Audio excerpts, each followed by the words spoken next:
And yeah, hello from me to everybody. My name is Kaisi and I'm the creator of Avangkeskus. And I'm so happy to see everybody. There was more than 50 people that registered. So I see that the interest in circling coaching is there. And I'm more than happy to welcome Sean, that he was willing to do this webinar and he is coming to Estonia and doing this workshop in Avang Center. And Sean is one of my teachers. And I really, really, really love the work that he does. And this circling has up-leveled definitely my coaching a lot. It's one of the main tools that I use in coaching. And I'm really, really happy that you can share this knowledge with everybody else also in Estonia. So welcome, Sean. And you can share something about you also. Yeah, thank you, Kaisi. Very nice to be here with you all. And it would be great to see any of you that feel willing to turn your videos on, and you're very welcome to keep them off.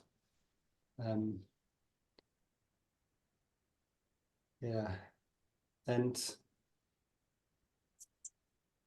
what I would like to start with, I'd like to share a little bit about my journey with circling coaching. But before I do that, I just want to see if we can have a little taste of what circling is. And partly like right now, like what we often do in circling is we really take our time to discover what we're really experiencing, especially when we're in connection with others. So right now, like I'm sensing my slight nervous excitement. I'm noticing where my attention is drawn, how I'm impacted by each of you that I can see, and also by those I can't see. And you can do this right now as well by just paying attention to what it's like for you to be here.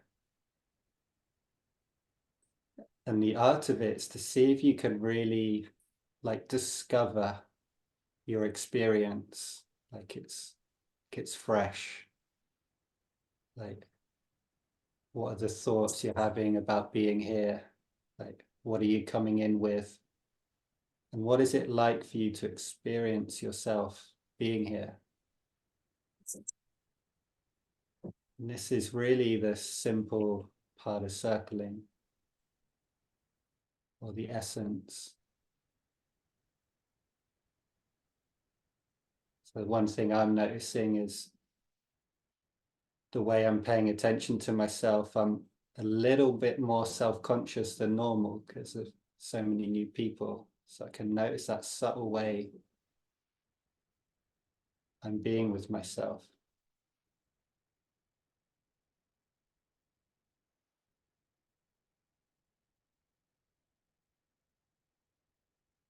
I'd like to share a bit about my journey with coaching, because it's been quite it's been a huge part of my life, and that's really core to the circling coaching approach, that it is really grounded in what coaching is. And just a simple way to kind of say what I see coaching as is this way we take this role with our clients or those we work with to support them in stepping into the future they want, or to navigate the challenges that they have to be in, like where they want to be.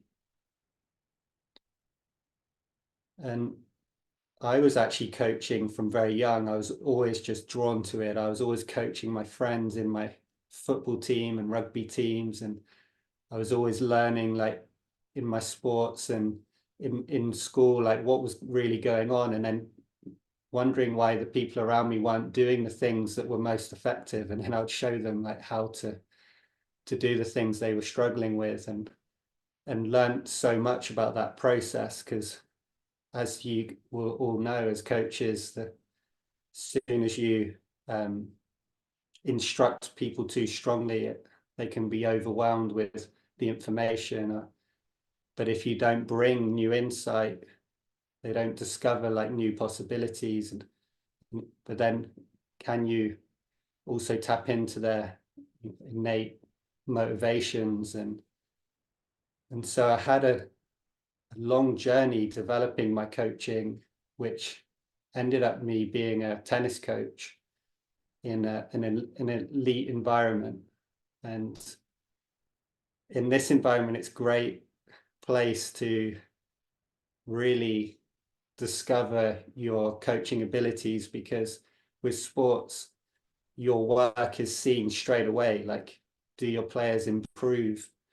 Do they become more motivated? Do they win more matches? Do they stay in the sport and stay inspired? And yeah, coaching was especially in sports and then later in business really gave me a kind of a platform to discover this art of coaching.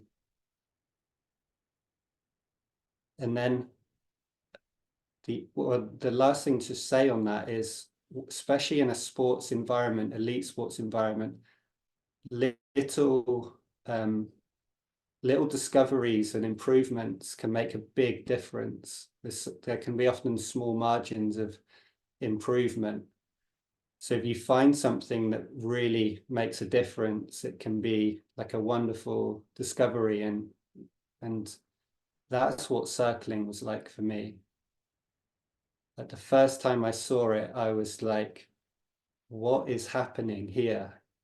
Like the quality of the relationship, the presence of the person that was showing up in this circling way, it kind of totally like woke me up. It was like, what is going on here? I have to know, because this is really impactful. And I prided myself on developing good rapport with the people I'm working with, especially the young athletes I was working with. And I felt like I had a real skill for that, and emotional attunement, and being able to support players with their vulnerability. But when I saw circling, I was like, oh my word, there's a whole new world of this that's possible. And so what circling is, which is, it's like a different, it's got different foundations to coaching. So in circling, you're not attempting to find the next new thing that someone can learn, or helping them deconstruct a false belief. You're actually trying to discover what this person is really experiencing with you in the moment, in presence, or we call it immediacy. So what can you discover in a person's immediate, in the moment experience, and how can you help them discover that with you? And a big part of it is also the way we can skillfully explore, like, what is it actually like to be in the connection with our clients, or an athlete, or a business colleague. And with circling, we refine this capacity to really discover what's happening on deeper levels within us. But at the same time, it's not just about depth and discovery, it's also about practicing our capacity to show up more authentically, or more in a way that feels more true to who we are, but also helping our clients to come in the process with us, discover more of who they are, in a way that they feel a genuine sense of really being seen and discovered by you in the process. And what I've seen with circling, and what I saw in my tennis academy when we started not only bringing it into working with the athletes, but we ended up creating a program for the parents, because it was so powerful that we set up this program with the parents to the program was called How to Better Support Your Child in Their Sports. which was a context that parents found easy to say, yeah, I'll do coaching on that. And then in the process, because we were in this circling presence, the parents would discover so much inside of them that they would go on their own kind of personal development journey. So it wasn't just parents watching their children getting stressed and putting pressure on them. It suddenly became a place where they were on a personal journey and inspired to go into a kind of transformational process. So it was a huge kind of different way of working that was very different to anywhere else in the kind of sports coaching world we were working in.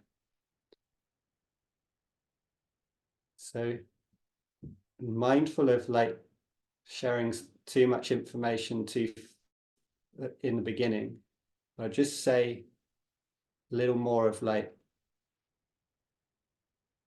how I see circling and coaching coming together. And then what I'd like to do is to actually do a live coaching example. So give you guys a real feeling for what I'm talking about.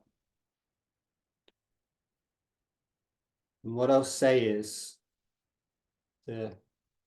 where circling and coaching come together is we can hold this kind of circling presence, as I call it, or this way of being of circling where we're showing up to you know, if we're working with a client, we're willing to discover like what it's really like for us to be with our clients. Like, what do we notice when we're with this unique person in front of us? And this is what I love about this approach, and what I saw in sports, but also with my clients now, is when you take this approach and you start to discover that actually you feel lots of different subtleties with different people. And so the coaching process becomes very unique with each person, and it galvanizes what's kind of unique about each person you're working with. So it doesn't become like a model that like everyone kind of fits into. It becomes this kind of self-transforming discovery. And that's like in developmental research they've done on how people grow over time. What they've shown is that the people that progress the most over time can access a sense of flow or presence, which they call is self-transforming. So what we learn to do in certain coaching is we use this self-transforming presence we develop in circling to help guide us to where we go in the coaching process with our clients. So we do these simple kind of meditative practices and communication skills that we develop in circling to help us more effortlessly discover like what is it that's wanting to come through our clients, like what is the real topic they're in. And often we find that even their topic transforms in the process. And equally in the process, and this may be like one of the most important things for me actually, is I get to go on a transformational journey as well. So it's not just me standing on the sidelines encouraging people and trying to point them in the right direction. It's I'm in this process of discovery as well, and each journey I go on with clients becomes kind of this magical journey for me as well.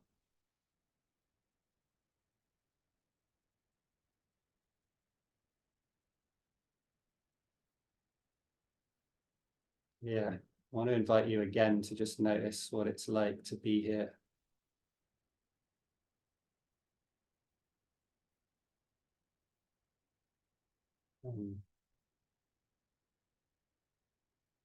Yeah, what it's like to listen to what I've shared so far and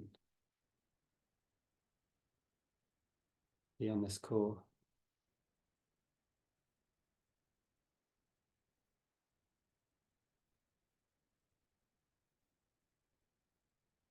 And what I would like to do is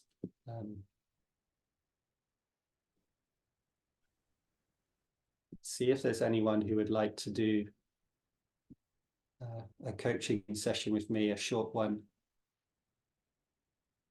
where we just explore something that you would like to look at for maybe 10-15 minutes. And it could be any kind of topic, like maybe something simple, like something you're wanting to do better at work, or a difficult relationship you got at the moment, or that you want to improve, or any kind of topic. Is there anyone that would like to have a go?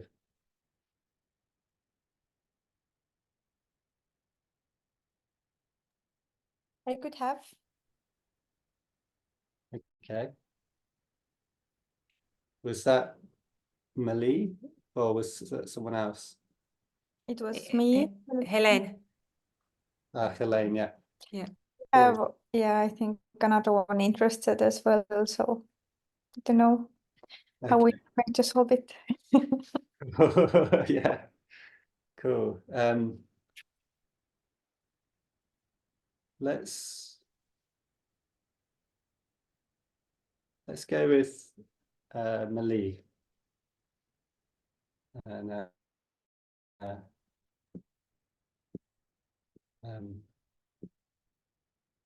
yeah, thank you for the opportunity, and I'm sorry, Helen, I think it was you.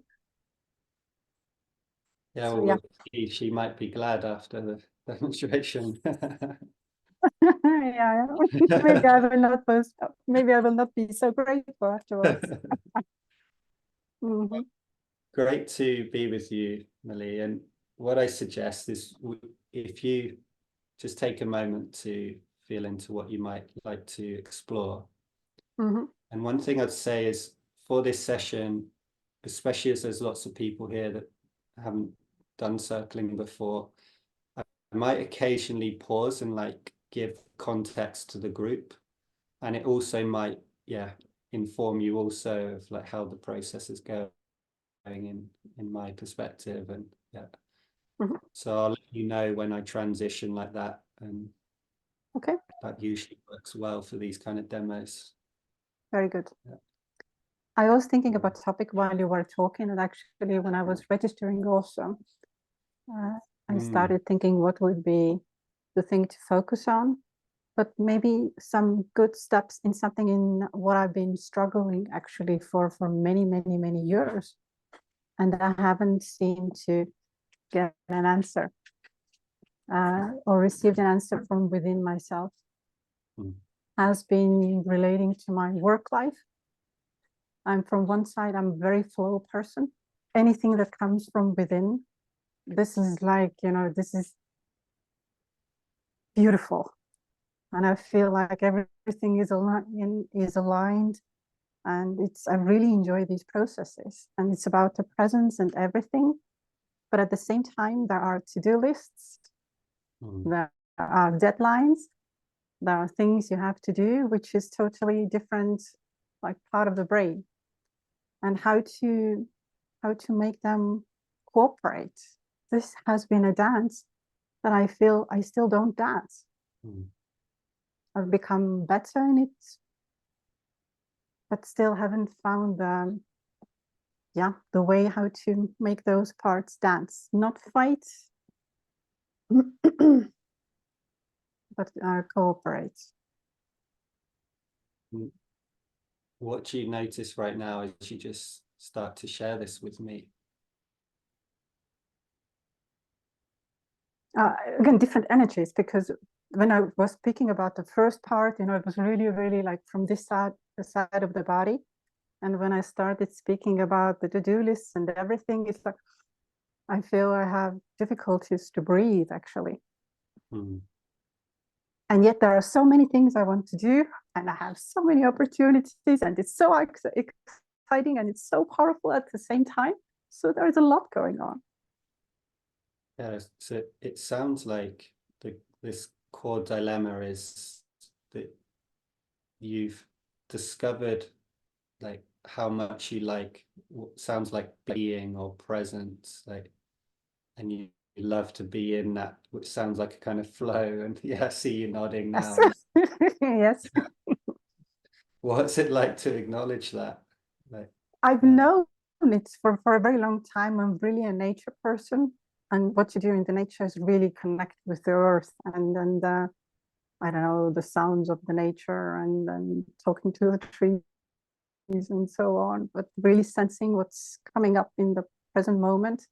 I really, really enjoy this this part, and I wish all my life could be like that.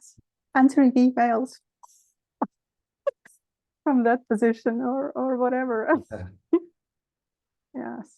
And so it seems like this kind of aliveness around like being and flow in nature can also come into conflict with like a more kind of a doing, like to-do list. And yeah, I wonder what you notice as I just mentioned the more doing part. Mm-hmm.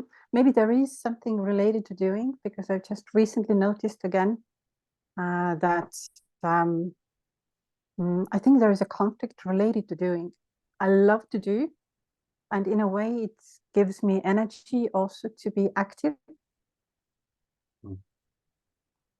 But there is something that I have not totally figured out. Something is off in there. What I notice being with you is I feel like quite relaxed and light, and yet also like subtly, especially around my heart, it's like a little bit tense, but also like maybe a little nervous. Mm-hmm. When I listen to you, then it's like I feel that the tears are here behind my eye, but only here. And I think it's something related again to the childhood wound. I think there are many layers, but yeah, there is some pain related to it. Right, so you start to notice, yeah, more emotion. So like, was it like sadness?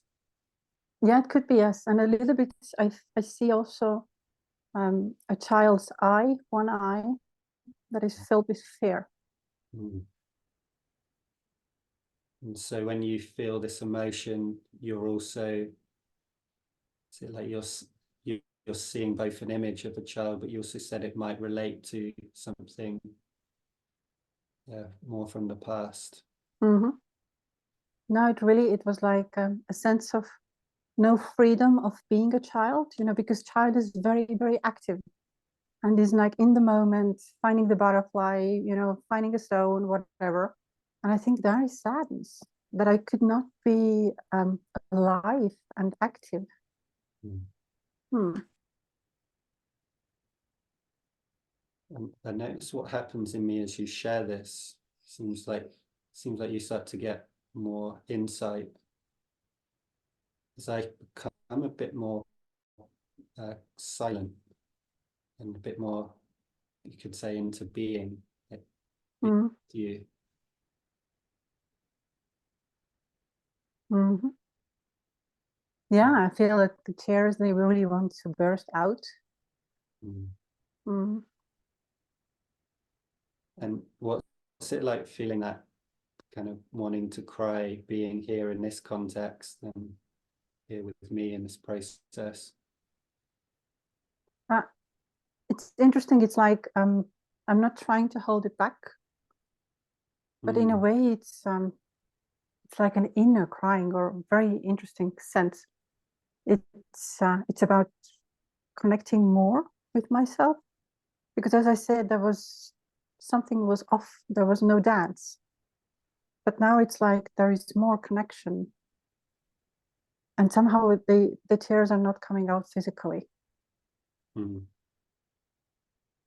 Yeah, so it seems that even though there's not an actual cry, it seems like there's something more inward you're noticing, like a part of you that's getting to be here. And then in that, it seems like actually this dilemma or conflict that we're exploring, did you say that seems to reduce a little bit? Yeah, because it's like the tears came here, and now it's like the sensation is going into the heart. Everything is on the right side of the body, so it's like connecting with the heart. And I think there has been a disconnect. What's it like to discover that? It's very peaceful, and again, I feel like the jaw is getting cramped because of the crying process is still happening inside. Now, yes, this becomes a little bit stiff.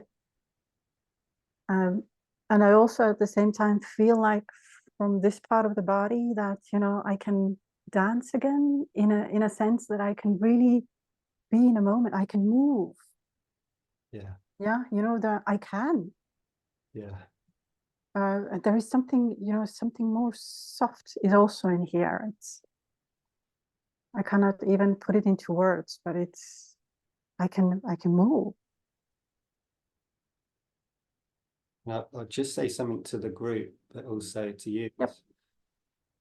So, yeah, being with Millie here, it's like my sense of being with her or this topic is it, in a way, it's unfolding itself. It doesn't feel like there's much I need to do. And one thing I'm going to do again is just share my experience of being with Millie. And often why we do this in circling coaching is because in a lot of approaches, you're not meant to bring in your experience or bring your attention to yourself. But if you see what I'm attempting to do is not bring the attention to me, but bring attention to this like deeper level of connection that we're in, and see if that can support Millie in discovering more of what's in her.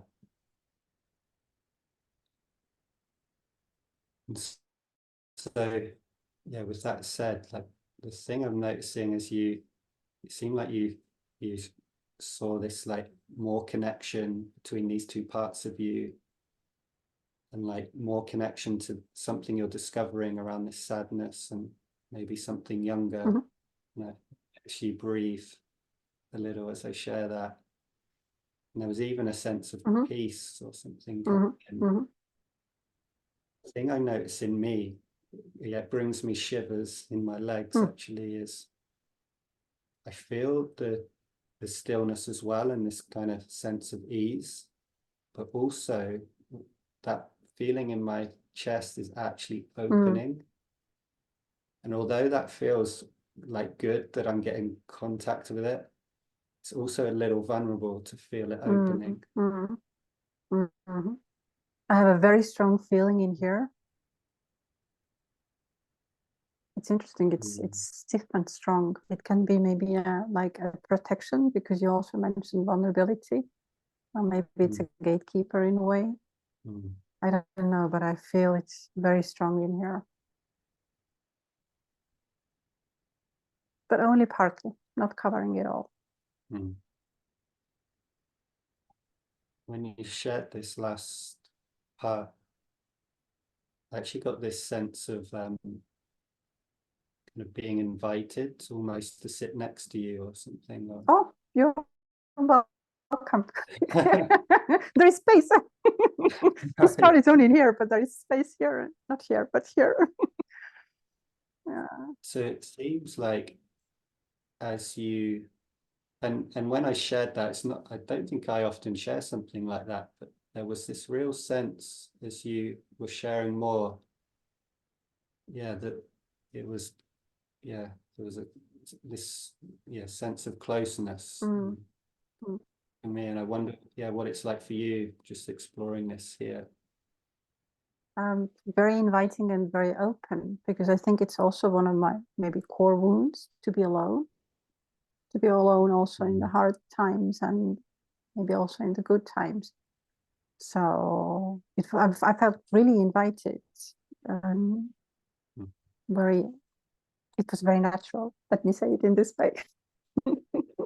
Yeah. And I imagine we'll come to a close soon, but just want to reflect back like what I've been hearing. So it seems like the dilemma's been this, and I can remember there was like a big smile when you were talking about being and nature, and you seem so drawn to that, and it seems like it's also manifesting a lot already for you, as described, but then this kind of tension as you think of the to-do lists and getting stuff done, and it seems as we just touched into that, what was discovered is partly there's this sadness or this more childlike part of you that actually seems to respond well to being in presence or being explored, and it seemed the more you kind of contacted that, the less that there seemed to be a conflict. Like maybe there is less of a conflict between being and doing. Maybe there's a way they can come together and two sides of the same coin or something. Yeah, and the important thing that you actually reflected by coming sitting next to this part or my part is another message. Now when I dance and when I move, I'm not alone. I think that has been also a bitter sadness of also doing, but doing it alone. What's it like to say that, like not being alone? It keeps saying inside of me, I'm not alone. It's like, I'm not alone. I can do, and I am not alone. It's like that. Yeah, it makes really very much sense. So it sounds like not only like getting in touch with this part of you that might be sad or and many other things, I imagine, also restful and peaceful, maybe a bit more vulnerable. But also it seems as you contact that, you really see your longing or desire to be in connection, and yeah. And how doing brought up sadness, because I have been doing alone, or not being allowed to do whatever I wanted to do. But I think the alone part was even deeper.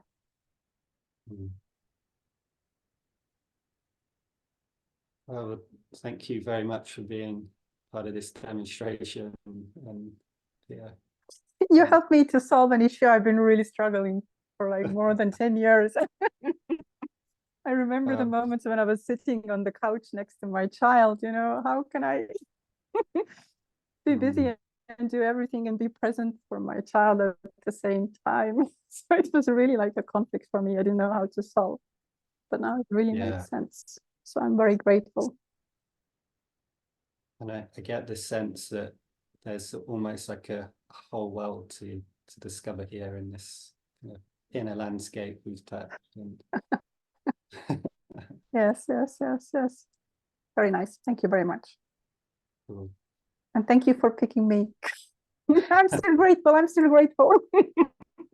Oh, it was a intuition. So well, thank you very much. So yeah, I think the best thing now is just want to let that land and open up this session for you guys to ask questions or share anything you noticed or that you're curious about, and we can just explore for the next part of the call.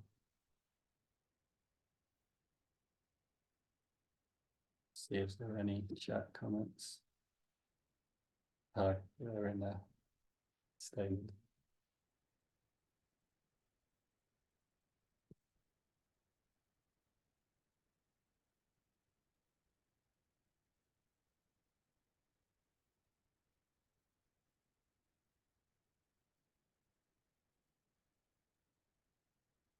There's one thing I'll just say as you're thinking, if you've got any questions, and you're welcome to just write them in the chat if that's easier. The thing I noticed being with Malie was it actually felt like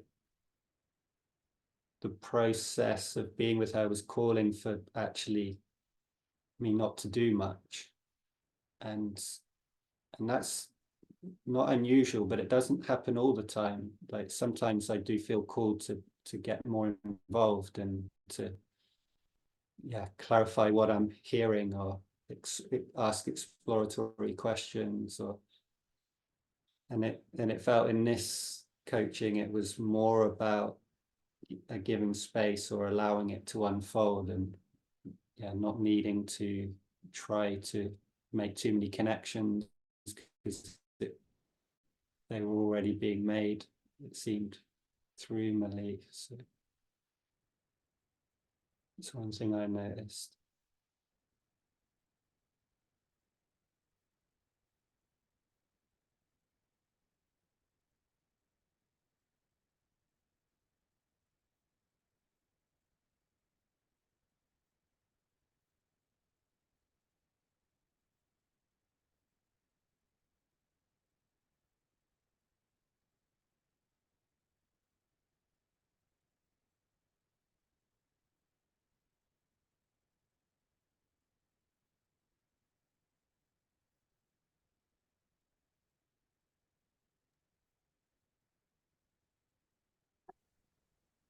Yeah, as Sean said, if anybody has a question, then you can write it to the chat or just ask it so we can really explore more what is circling coaching.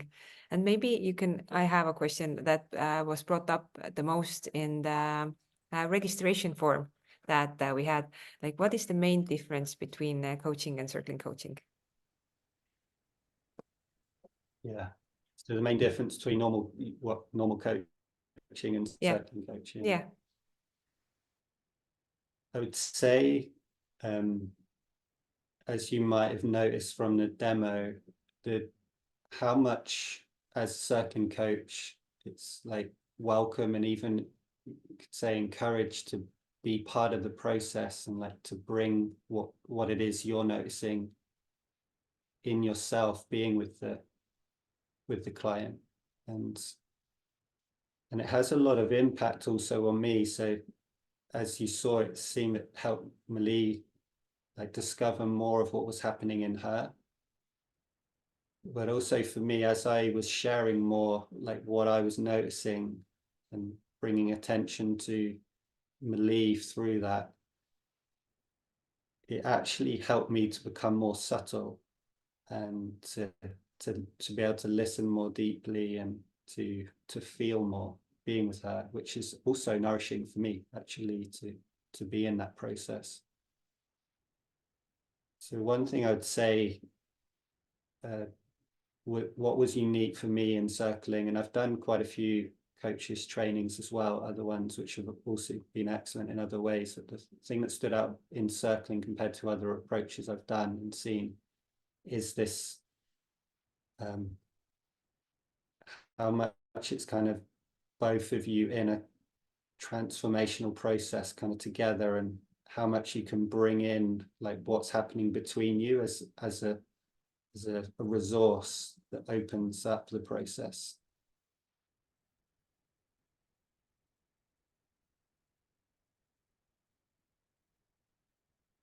Yeah, and then with that, in circling coaching, you learn to intuitively navigate, and sometimes you might bring in a more, like we were exploring in the session, a more doing, like you might offer a practice to your client, or a perspective of how they could see it. I've done a lot of training in developmental trauma that informs my coaching as well, so I can sometimes bring something from that into the process. And circling helps me to trust this kind of deeper flow I'm sensing in the process, and trust when to, like, yeah, just be present and allow it to unfold, and when to yeah, feeling free to bring in more structure if needed, or if it's being called for.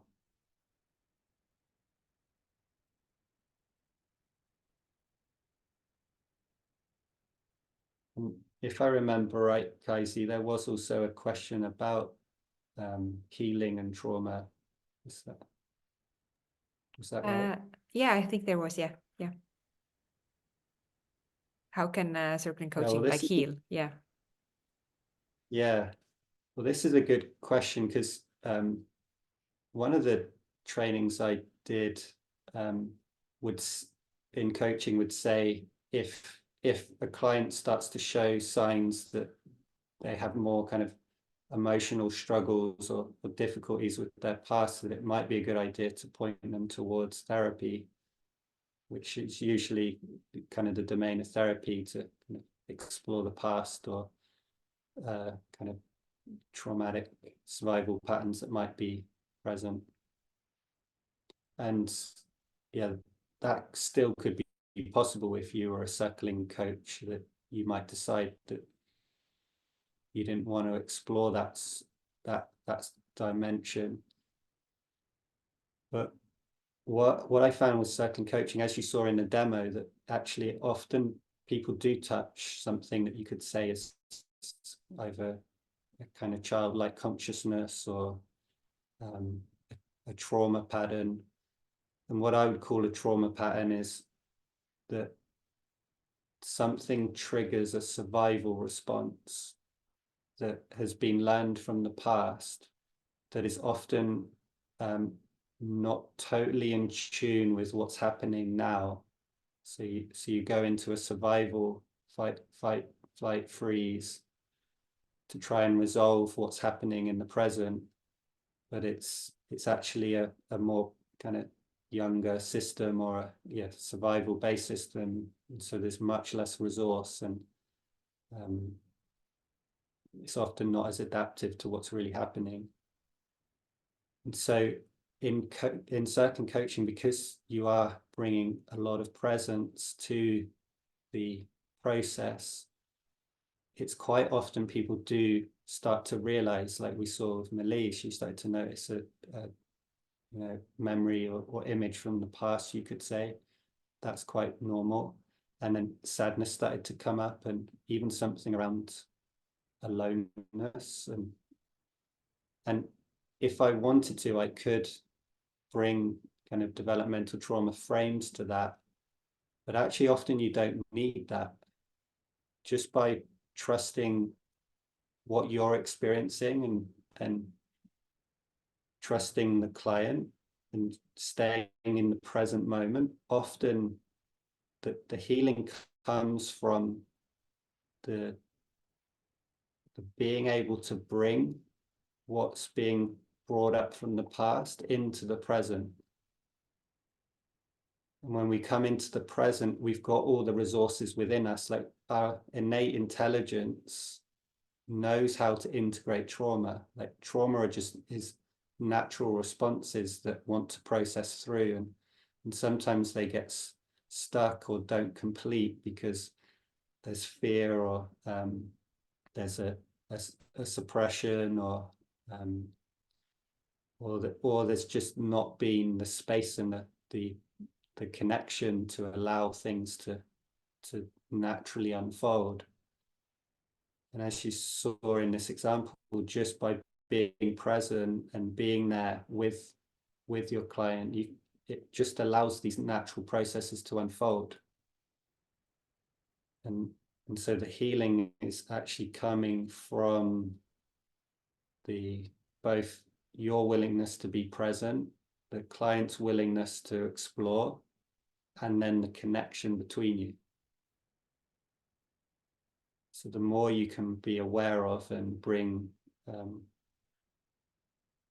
clarity to what's happening on the connection level, the more, the potential for kind of healing can happen.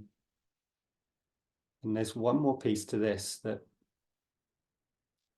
what I've seen, especially from doing a lot of circling where I wasn't, I didn't have the intention to coach, is what I started to see when I was just purely circling is often there would be more transformational in a coaching sense than if I was actually trying to coach. And this is where actually there sometimes is a way we can trigger our clients into a kind of trauma response or a trauma identity when they sense there's some need or desire to try to improve or develop.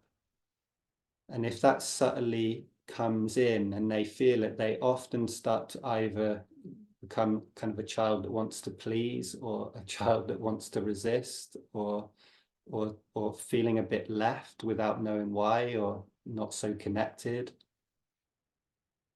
So actually, one of the deepest healings is actually that we get to be where we are, and that whatever happens within us, that's actually welcome and can be met and doesn't create distance in the other person. So what we can often do in circling is learn how to meet lots of different states and beliefs and different worldviews that are possible in people, and be able to actually authentically stay present with that. So we're not also getting a little bit triggered or trying to make something happen subtly that's not actually in service of the client's process. But it can be quite subtle how that happens. So it's good to have a practice where you can explore that without the pressure of the coaching process, where you can really discover what's happening in you when you're with people, especially if they're in more intense states, which they often are in coaching.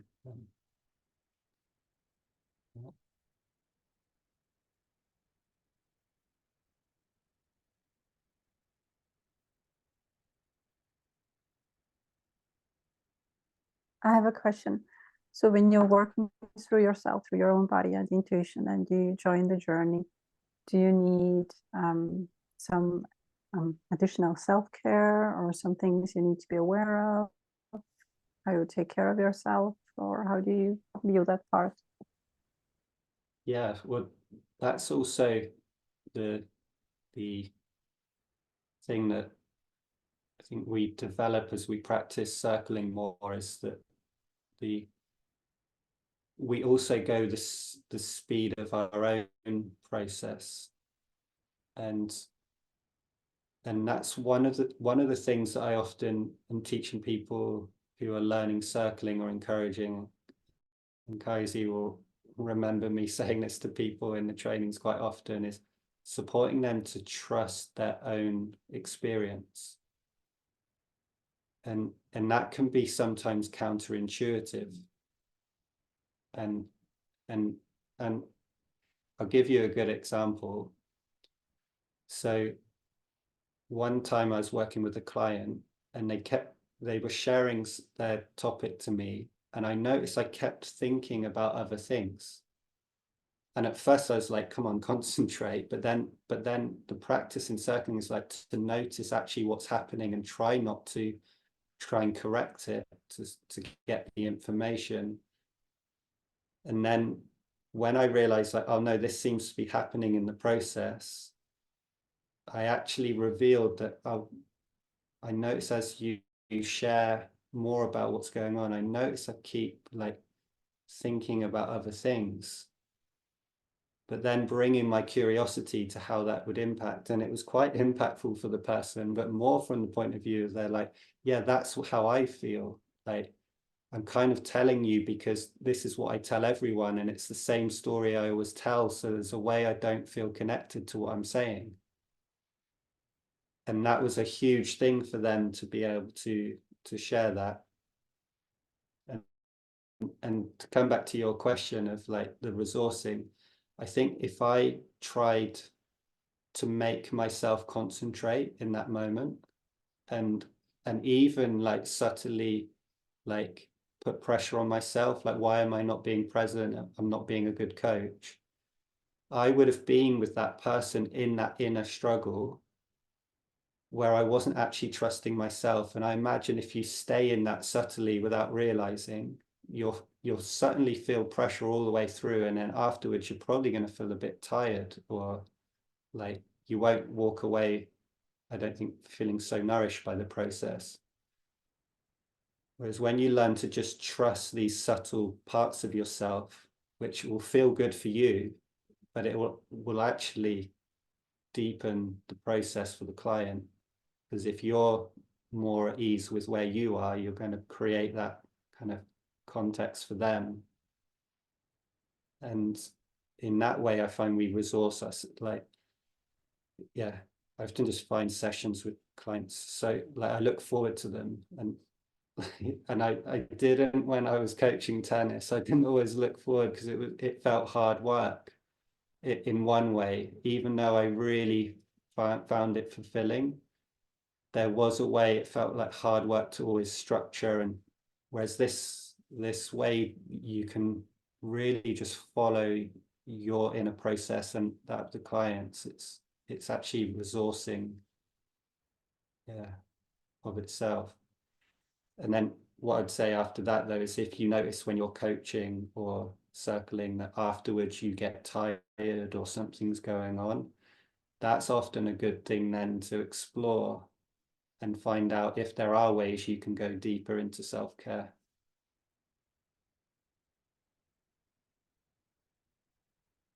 And again, that's where I would then encourage the trusting your experience, that you don't have to do the right kind of thing to resource. You might use good, you might get education around how to resource, but you also might, you might be unique in how you resource. You might most like to go out to nature and just sit by a tree after being with a client. Someone else actually might be nourished by getting back to work and like being productive. That's actually their self-care. Like you never know. Like, yeah. Thank you for the answer. It does sound like I'm teaching grief specialists, so it's all about intense emotions and everything is out there. What kind of specialist? It sounds grief, right? Yeah. The grief holders, grief counselors, and I'm just thinking that I think circling the way I experienced it also and the way you describe would be very good for them, like support system or to practice among themselves, or to learn maybe from you also. Yeah. How to learn to trust themselves and be authentic and rely on their own intuition. Yeah. I think that would be very valuable. Yeah, well, as you share there's another thing that I experience a lot. Because for me, like learning's always been a huge, like meaningful thing for me. Like I'm always enjoying learning, and there's something with this approach of like discovering what's in our experience, like in our sessions. So, oh yeah, you're noticing sadness. Oh yeah, I'm noticing something in my chest.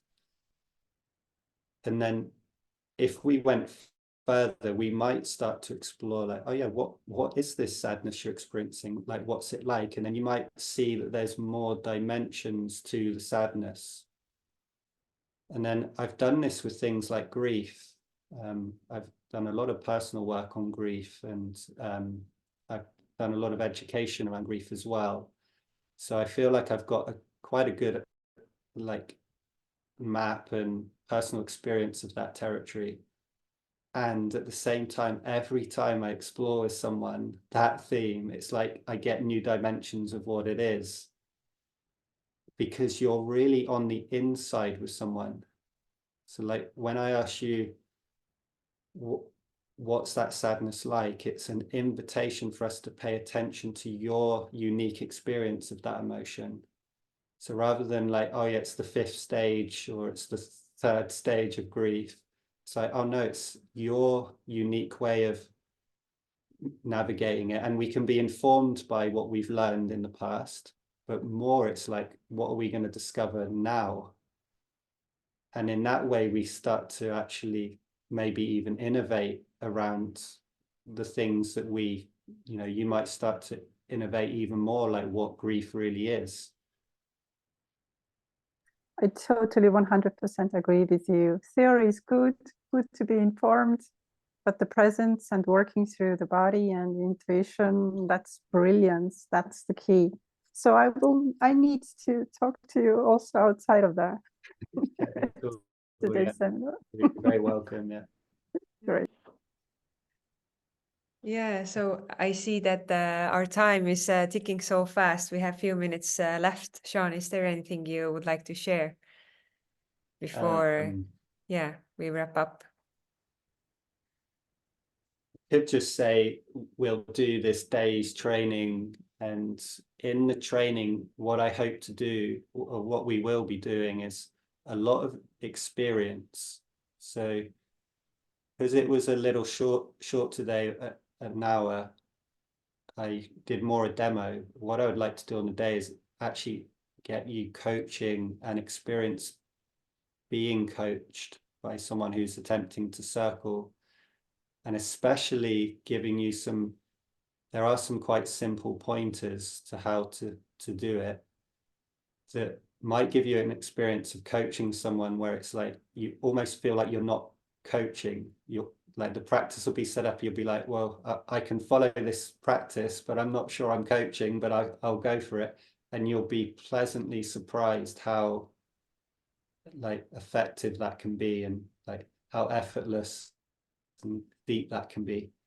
So that will be a big part of the day, to give you that experience. Mm-hmm. Yeah, great to hear. And from Avan Coaching Center, we have an offer that everybody who participated in this call, that you will get a discount if you use code webinar50. So you will get this day training with Sean with 149 €49. So it's a great offer to learn from you. Yeah, I will send all the information to everybody's email, and I hope to see you on the 22nd of May in Avan Coaching Center. Thank you, Sean, for sharing your knowledge, and thank you, Meili, for being so open and vulnerable in front of so many people. So thank you, and I will share the recording, and have a great day, everybody. Thank you. Bye-bye. Bye now. Thank you. Have a great day. Bye-bye.